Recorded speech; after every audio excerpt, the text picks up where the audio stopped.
As we've mentioned throughout this seminar, maintaining that strength and mobility, whether that be with some of the exercises and seeing if your strength starts to improve with that. And if it's not, that's where that NMES comes in, and that's where we start to reteach the body how to recruit all these motor neurons so you're getting that body to fire properly to maintain your balance.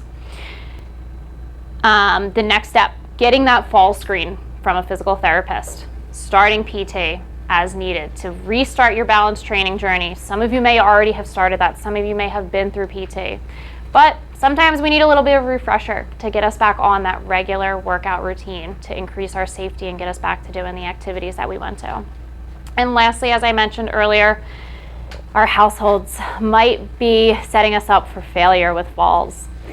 Unfortunately, things like throw rugs, that change in surface tends to be a place where a lot of falls can occur. If you have a walker, if you have a cane where you're changing that surface that you're on, getting up over that surface might be a difficult task. Areas of dim lighting. You might have a window by an area that you get nice light during the day, but when it gets dark, is that area properly lit that you can see where you're going and make sure that your foot's being placed on a solid surface? Wearing proper footwear. So we all like our household slippers, but are they providing our feet with the correct support and stability that we need to safely walk throughout our houses? And lastly, our pets.